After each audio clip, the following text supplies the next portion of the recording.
Some blonde chick kills a defenseless bat as she enters a giant castle, whereupon she meets Dracula.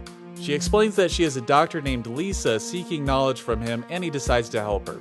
Fast forward to the happy days of 1475, and a bishop babbles about the heresy of science medicine as Lisa burns at the stake, yelling that the people don't understand what they're doing. As Dracula returns to his and his wife's apparent home from his travels, he learns that the bishop had taken his wife to be put to death. In his grief, he decides that mankind shall no longer be spared by him.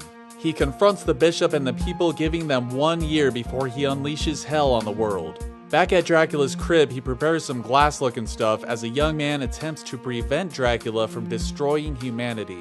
1 year later, it's obvious the church did not heed Dracula's warning, the archbishop calling Dracula out, as it has been 1 year and hell has not been unleashed. When, guess what? Dracula appears and unleashes hell on the populace, telling his minions to kill everything. We cut to a couple dudes at a pub sharing an amusing anecdote when another dude busts in with news of Dracula's army, sparking a rant from the first dude until he mentions the name Belmont, eliciting the attention from one of the other patrons. Said patrons goes to get some more beer, but the ranting man sees his Belmont family crest and begins antagonizing him, and picks a fight because he hates Belmonts. This is due to their excommunication from the church due to being evil apparently, not letting the patron who, after being hit a couple times, introduces himself as Trevor Belmont leave. A good old drunken brawl breaks out, Trevor being the only one standing. Barely. He finds his way to a town already ravaged by Dracula's minions and sneaks in needing food, the next town over being too far away.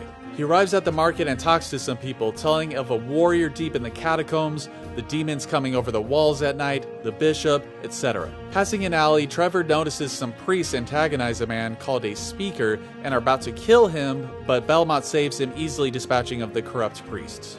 The speaker man brings Trevor to the rest of their people, where they explain their philosophies, and turns out the bishop blames them for the demon attacks. After more conversing, it is explained that one speaker is missing while searching for the sleeping warrior in the catacombs. Trevor plans to leave and urges them to leave the city as well, but they won't as they need the body of the old man's granddaughter, the missing speaker, and Trevor agrees to go get her. Trevor finds his way through the catacombs and falls through some floor to a room with electric lights, a strange statue of a speaker, and a cyclops. The cyclops attacks, but through some expert maneuvers, Trevor defeats it, freeing the speaker of her stone prison. After some convincing, the speaker, Sypha, searching for the sleeping warrior, reluctantly goes back with Trevor. They argue a little about what is actually in the catacombs, and Trevor explains that the Cyclops room fits the description of Dracula's castle from his great-grandfather.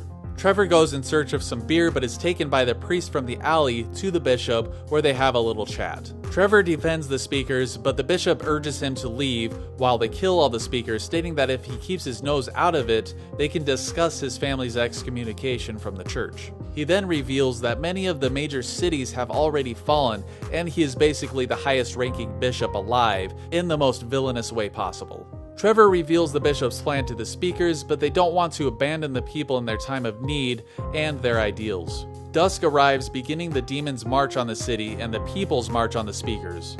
As the angry mob arrives, there is only Trevor Belmont to greet them, as he has moved the speakers to the Cyclops room in the catacombs. He holds off the angry mob, but as he escapes, he runs into some priests who he annihilates, but that is the least of their worries as the demons finally arrive. The evil bishop is confronted by a demon in the church, thanking him because they wouldn't be there without him by eating him. Trevor still runs from the angry mob, but is aided by Sypha and her magic, but he sees the priest from the alley and wants to go mano a mano, revealing the truth to all the people. This causes the mano a mano to not happen, as the priest is killed by the people. The demons start wreaking havoc, and Trevor begins leading the people, who now seem to trust him completely, against the demons. Their tactics seem effective at first, until they kill the boss demon, who explodes, causing the ground to crumble beneath them, which in turn causes Sypha and Trevor to fall into the catacombs, where they have to do some platforming to fall even more and arrive at the sleeping warrior's chamber.